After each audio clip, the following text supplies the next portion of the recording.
Right, so this video is going to focus on periodic trends. Periodic trends describe relationships among different characteristics between elements going across periods and going down families. When we are examining a period of elements, the valence electrons are being placed in the same outermost energy level. So it's going to be the nuclear charge, that there are more protons as we move across a period on the periodic table that are going to result in reducing any shielding from valence electrons, from those inner core electrons, in terms of determining how these trends proceed. So when you're dealing with looking at a set of elements going across a period, you want to take a look at the number of protons that are present in those elements. More protons means more positive charge, and that means more attraction for those outermost valence electrons. When we're going down a family, we are increasing our nuclear charge, but we're also increasing our shielding. And shielding is going to have the more significant impact on your trends. Shielding comes about from filled energy levels, known as core electrons, that basically are in the path between that positive nucleus and those valence electrons.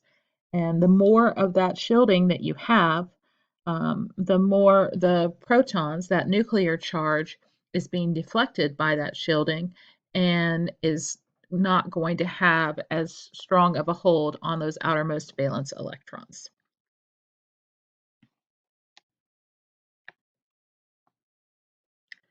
So some trends we're going to look at first is radius. Radius is just like it is in math class, the distance between the center of the atom to the out point of the atom. And when we look at the size of our atoms, we tend to see going across a period that their radii get smaller, and going down a family, their radii get bigger. As we're going across a period, we're increasing our nuclear charge. Those positive protons are going to hold on to the valence electrons more tightly. They're going to be more attracted to them because all of those valence electrons are in the same energy level. So there's roughly the same distance. It's going to be a little bit smaller, but they're roughly in the same general location compared to the nucleus. When you're going down your groups, however, you're adding on filled energy levels, which shield or deflect that nuclear charge from the valence electrons. And because they are not able to hold on to those valence electrons as tightly, they're not as attracted to them, the valence electrons can distance themselves more from that positive nucleus. So we see that going down a group, our radius gets larger, going across a period, our radius gets smaller. Ionization energy is the amount of energy it takes to remove an electron from an atom or an ion. This is going to be an input of energy. It's an endothermic change. Energy has to be added to remove these electrons. When we're looking at a period, we see that the ionization energy levels increase going across, generally speaking, and they decrease going down. Why is that the case? Let me talk a little bit about this first, and then I'll show you the graph where you see those relationships. The first ionization energy is forming a positive ion from an atom, removing a single negative electron, leaving you with a +1 charge. The second ionization energy would be removing the second electron, so that would be taking an ion from +1 to +2. Generally speaking, as I said, the ionization energy values increase going across a period and decrease going down. As you increase your positive protons, as you increase your nuclear charge going across a group, it's going to be able to hold on to those valence electrons. It's going to be more strongly attracted to those valence electrons, and more energy is going to be required to remove one of those electrons because of that increased attraction. When we're going down a group, because the attraction for the nucleus for those valence electrons has been decreased, the distance is going to be greater, and that's going to allow less energy to be needed to remove any of those valence electrons since the nucleus is not holding on to them as tightly.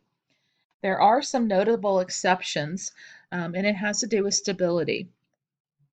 If you have an atom or an ion with either a filled um, energy level or a filled sublevel, like a filled S sublevel, or even a half-filled sublevel, which we could see with S and P, those are pretty stable formats for electrons to be placed in. Those are pretty stable orientations.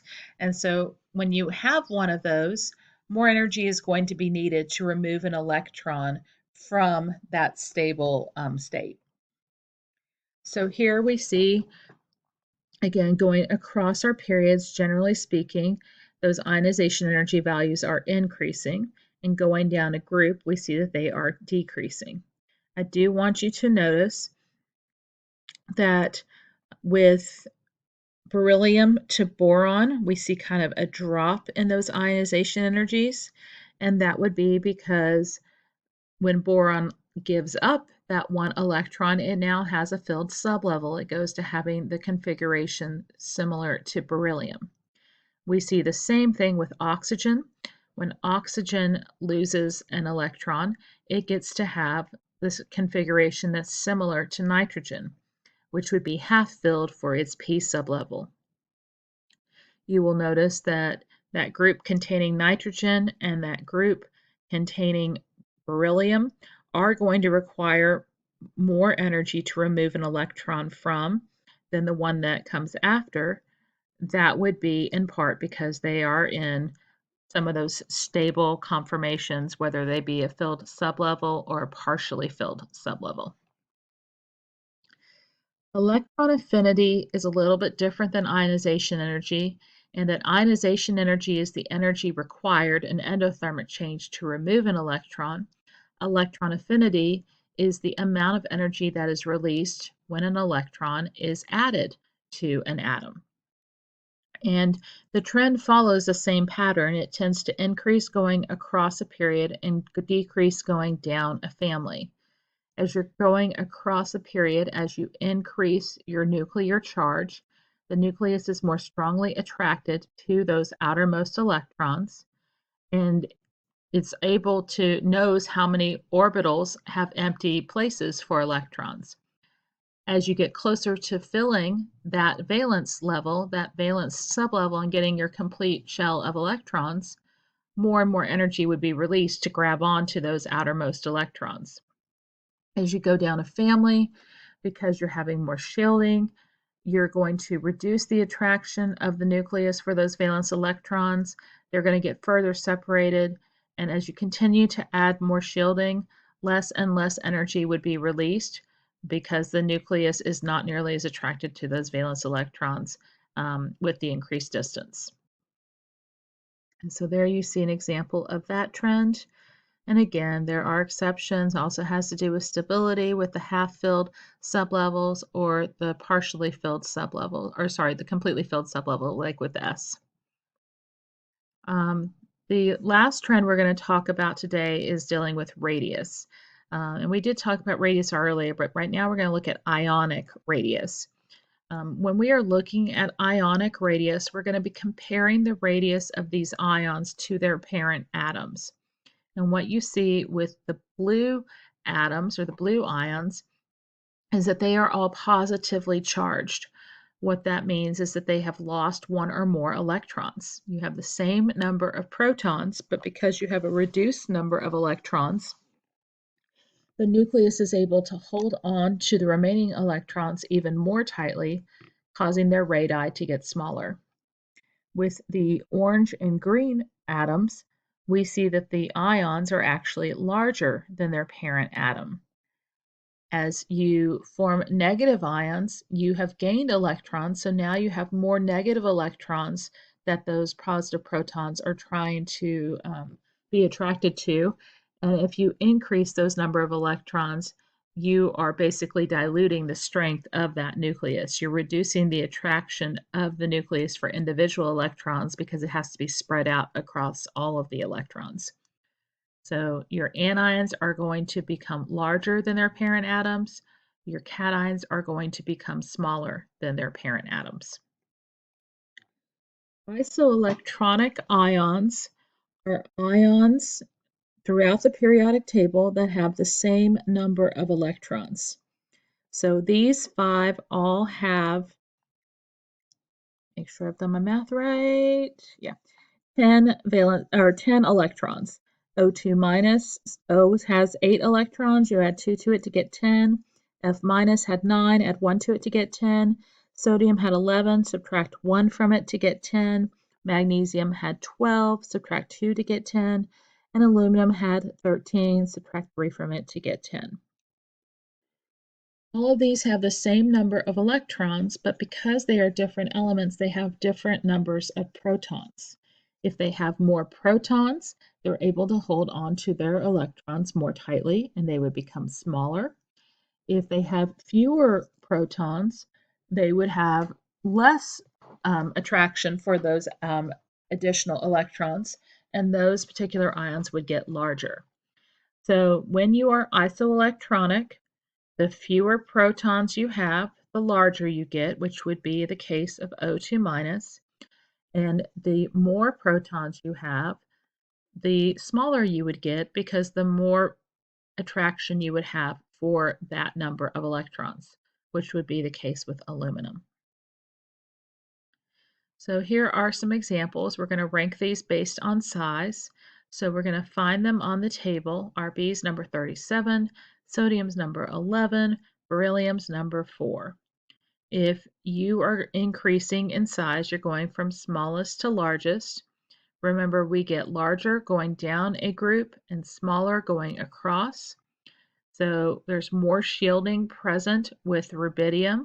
So that would be my largest atom of these 3. Beryllium is in period 2. So it would have the least amount of shielding.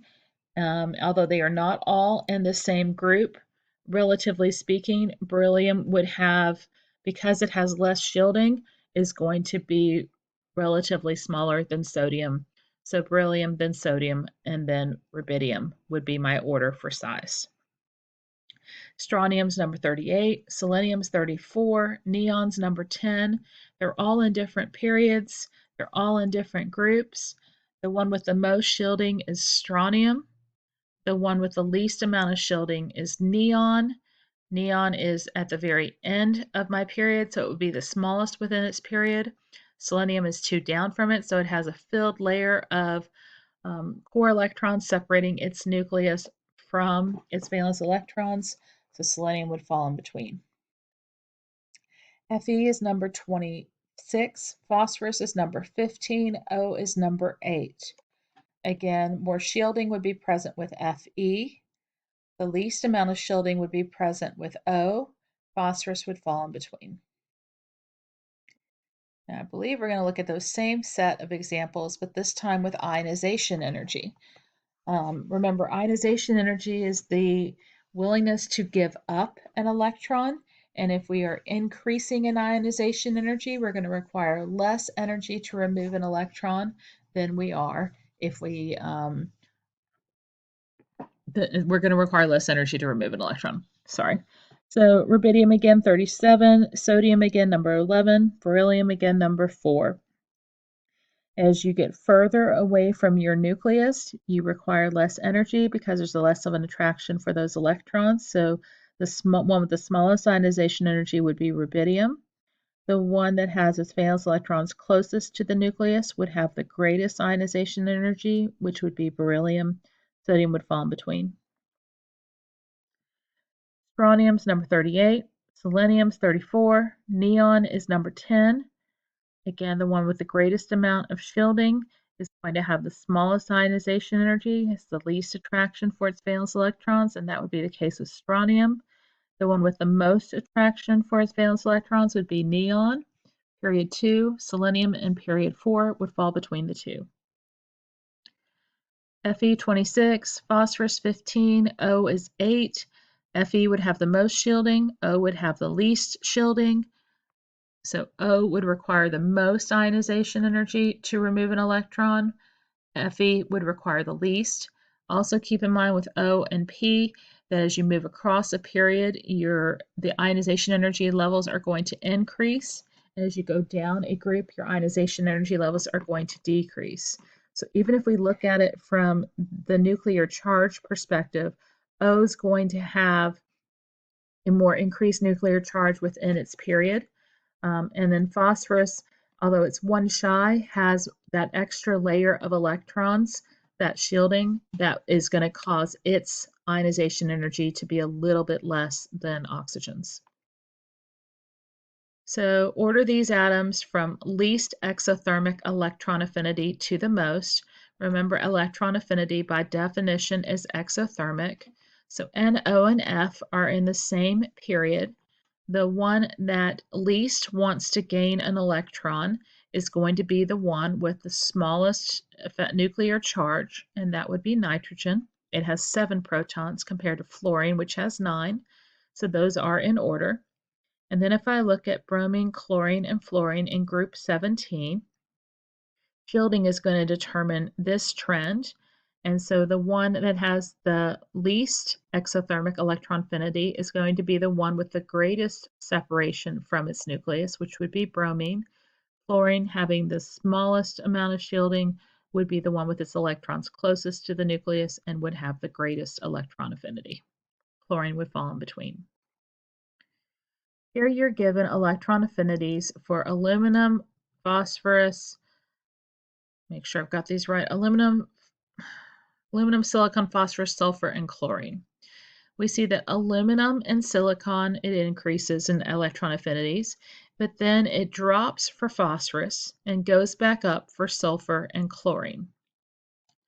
Why would that happen? Electron affinity is the ability to gain an electron. And if we remember with phosphorus, if it's gaining an electron, it's forming a negative ion. Phosphorus started with 3p electrons. It already had its 3s electrons, so it had a half-filled sublevel. Every orbital had 1 valence electron. P minus now has 2 electrons in one of its orbitals, and then the other 2 only have 1. So they're no longer in balance, and that's going to cause your configuration to change from a more stable half-filled sublevel to no longer, to not as stable. It will eventually get there, but 3p3, by having the electrons evenly distributed, is just a little bit more stable than 3p4. So you're going to need to, you're going to have less energy given off to have that jump from 3p3 to 3p4. Here we're looking at ions of chlorine, Cl minus 2, Cl plus 2, Cl minus 1, Cl plus 1, and then an atom of chlorine. So they all have the same nuclear charge, they all have the same number of protons, but they have different numbers of electrons. More electrons for the same number of protons is going to disperse that attraction, is going to allow the valence electrons to have more separation from the nucleus. Fewer electrons is going to allow the nucleus to hold on to those that remain more tightly and cause your atoms be more attracted to those electrons and cause your atoms to become smaller. So the one that is the smallest would be the most positive charge, which would be Cl plus 2. The one that is the largest would be the one with the most negative charge, since they all have the same number of protons, and that would be Cl minus 2. Three ions that are isoelectronic with argon. So if I'm asked a question like this, I first find out how many electrons argon has, which is 18, and then I want to make ions on other sides of argon that also have 18 electrons. So there are just some examples of ions. Chlorine has 17 protons and 17 electrons. By gaining one, it has 18 electrons. It's isoelectronic now with argon. S2 minus had 16, adding 2 gives it 18 electrons. Phosphorus had 15 electrons, having a negative 3 charge gives it 3, also 18. Potassium had 19 electrons. By losing one, it goes to 18. Calcium had 20, losing 2 gives it 18. Scandium had 21, losing 3 also gives it 18. You could pick any ions you want as long as they are going to have the same number of electrons. I will tell you that your charges, I have personally never seen a charge, negatively speaking, go beyond -3, and I have only seen positive charges go above +3 for transition metals and for the more heavier metals like lead and tin. So try to keep, if you were asked a question like this, your charges between -3 and +3. If these all have the same number of electrons, the nuclear charge is going to determine which ones are smaller and which ones are larger. The more protons you have for electrons, the greater the attraction the protons will have for those electrons, which will allow those ions to be smaller. And so that would be with your more positive ions. So scandium would be one of your smallest.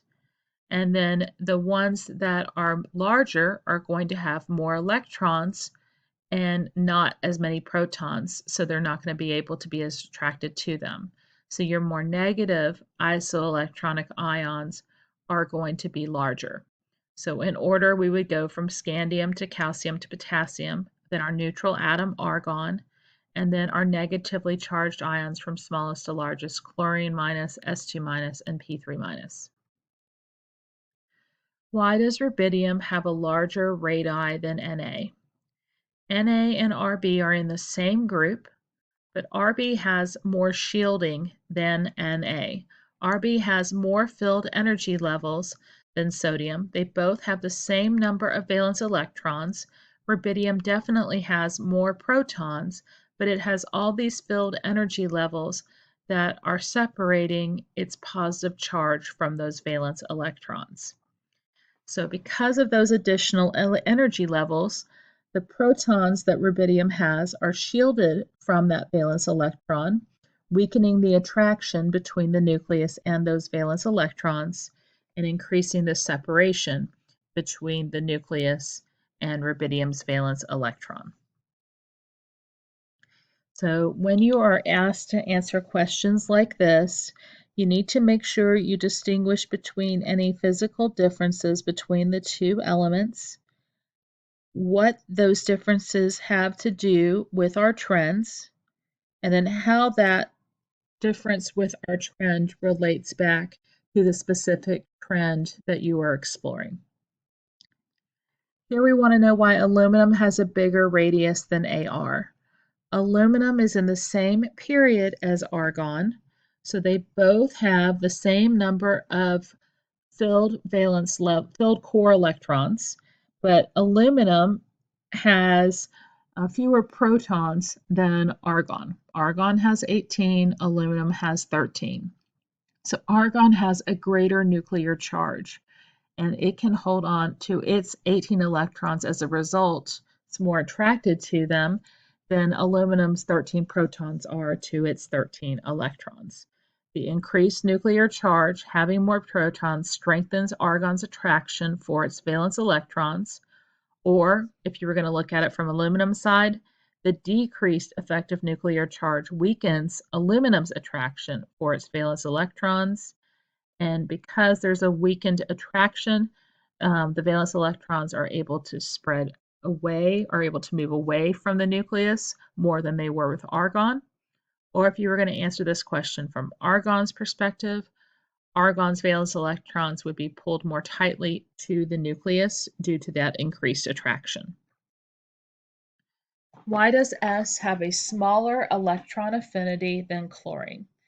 S and Cl are in the same period, so they have the same amount of shielding, but sulfur has fewer protons than chlorine. Electron affinity is the ability to gain electrons, to release energy when you are gaining electrons. When you have more protons, if you have the same amount of shielding, when you have more protons, you have a greater nuclear charge, which is going to result in a greater attraction for those valence electrons than you would if you have a smaller effective nuclear charge. With that in mind, because chlorine is able to hold on to its valence electrons more tightly, it knows what orbitals, how many orbitals are shy electrons of having a filled valence shell, and chlorine would be 1 shy, while sulfur would be 2. So adding 1 electron to sulfur's valence shell is not going to result in a filled energy level. It's not going to be as stable as chlorine's would if it gains that electron. Remember, filled half sublevels or completely filled energy levels are your more stable electron configurations. So by having that valence shell closer to the nucleus with chlorine, due to its increased nuclear charge, additional energy is more likely to be released to gain an electron, and in the case of chlorine, fill its energy level. Why does nitrogen have a greater ionization energy than phosphorus? These two are in different energy levels. Nitrogen has 1 filled energy level, phosphorus has 2. So phosphorus has more shielding than nitrogen. They both are in the same group. They have the same number of valence electrons. Because there is less shielding with nitrogen, the nucleus is going to be more attracted for its valence electrons compared to phosphorus.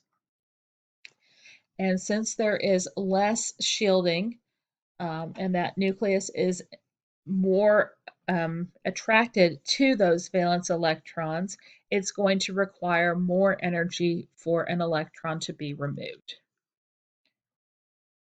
So the closer you are to the nucleus, the more energy is going to be involved, be it endothermic or exothermic. Endothermic for ionization, exothermic for electron affinity.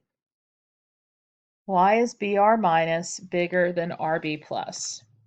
These are isoelectronic ions. They both have 36 electrons, but bromine has 2 fewer protons than Rb does as an ion. They both have a filled valence shell, but because bromine has a decreased effective nuclear charge, it's not going to have as strong of an attraction for its electrons as rubidium ions are, and therefore that weakened attraction is going to reduce the attraction for the nucleus for those valence electrons and allow the distance to increase.